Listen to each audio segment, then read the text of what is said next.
next technique is the quite important technique of integration by parts, sometimes referred to as the reverse product rule, because that's how we derive it, basically, is using the product rule. Okay. So what it is when you're integrating a product of two functions, so like the product rule for differentiation, as I say, it's like the reverse product rule for integration. And if neither is the derivative of the other, so I can't do a simple substitution. I can't say, well, let u equal one of them, and then the other bit becomes the derivative, so I can't get that form. This is the formula. Integral of u to v is equal to uv minus the integral of v to u. Okay. So u, right, you've got two things you're integrating. Product of two things. One of those things you're going to make u, one of those things you're going to make dv. How do you choose it? So you choose u so that when you differentiate, you get a simpler function. So it's going to make the integration easier. And then choose dv, obviously it's got to be something that can be integrated, because you'll end up integrating dv to get v, which you can then substitute into the formula.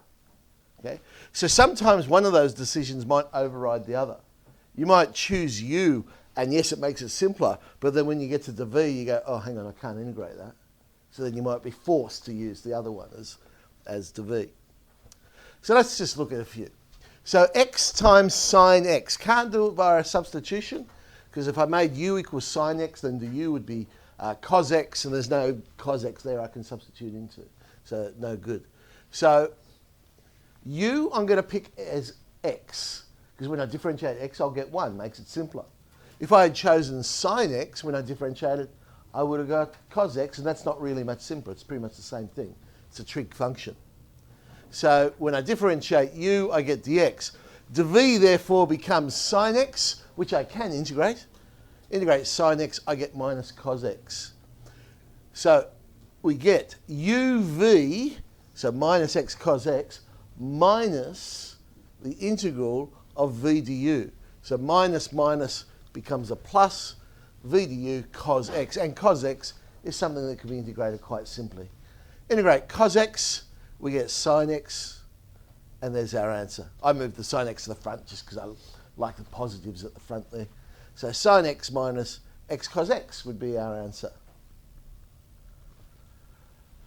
Log x, you might be looking at that and thinking, hang on, that's not a product of two functions. Well, yes, it is. One of the functions is log x, and one of the functions is 1. So all of these functions before, we said, oh, we can't integrate this. We don't know how to integrate this. There was log x was the classic one. We can now attempt using parts and thinking of it as log x times 1. Now this is one where my hand is forced, because clearly I can't use dv to be log x, because dv has to be something I integrate, and that's the problem I've got in the first place. So I'll choose u to be log x. Du then becomes dx on x. So dv is just simply the 1 dx. So integrate, v becomes x.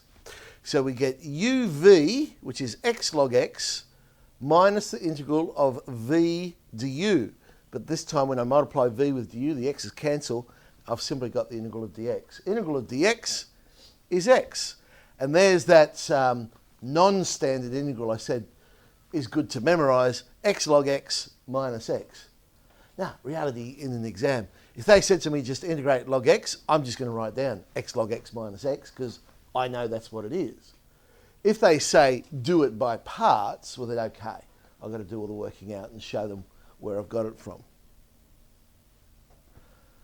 Let's do a definite one. So x e to the minus 7x. Again, I've got the situation I can't do a substitution because it's a linear function, so I'd like a constant in front, but I don't have a constant. I've got x there. So I'm going to pick u to be x, because that can be simplified when we differentiate. Du just becomes dx. And v, when I integrate e to the minus 7x, I get minus 1/7 e to the minus 7x. So we get uv, but this is a definite integral, so don't forget to put your limits on there, which we'll substitute in later on. Plus, because the minus minus, 1/7 e to the minus 7x. Now, Whether you want to work this one out first or wait until you've integrated everything, because obviously it's the same limits you're going to substitute in, that's up to you. I've waited for this one until I've done my integration. So integrate e to the minus 7x, I get 1 on 7, but of course it's times the 1/7. So there's my 1 on 49, e to the minus 7x. So now I'll substitute in the 1 and substitute in the 0, e to the power of 0 of course is 1. Tidying it all up, there's my answer. Now this is an interesting one because what do you pick?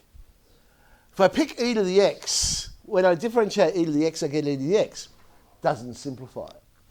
If I pick cos x, well, I differentiate cos x, I get minus sin x. Doesn't simplify it.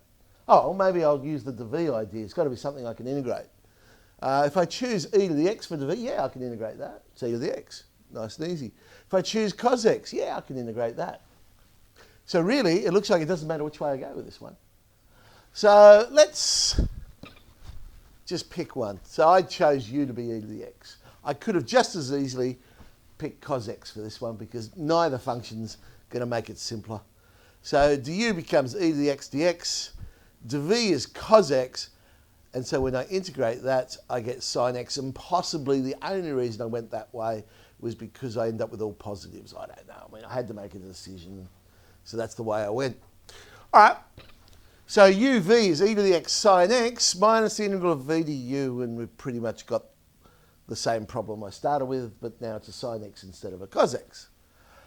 All right, let's do it again. But when you do it a second time, stick with the same way you went the first time. Otherwise, you'll end up in a circular argument and you'll come back to where you started from.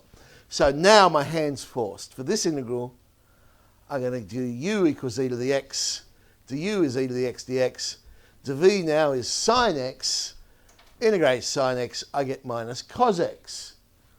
So again, you can see it didn't really matter which one I picked in the first one because I pretty much ended up with the same sort of thing.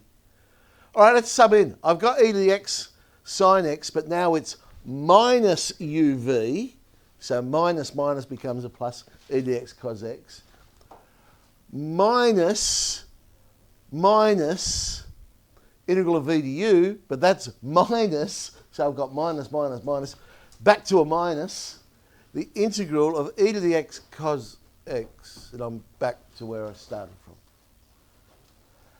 Now, you might be thinking, well, geez, hang on, we're just going to keep going infinitely. And we would if we just kept integrating. But now is when we look at this, and we look at it as a statement, which is true. And we know this to be true, because I've started with it, everything I've done is valid. So I'm now reading it and saying, hey, this integral is equal to e to the x sin x plus e to the x cos x minus e to the x cos x. But because it's a statement that I know to be true, I can move terms. So I'm going to get that integral of e to the x cos x and move it to the other side. And I now have 2 times the integral of e to the x cos x is e to the x sin x plus e to the x cos x. Well, I'll just divide both sides by 2, and I've got my answer. Okay. Remember, if you know the statement is true, then it's fine to move terms around and rearrange what you've actually got written down. Okay, so let's have a go at some integration by parts.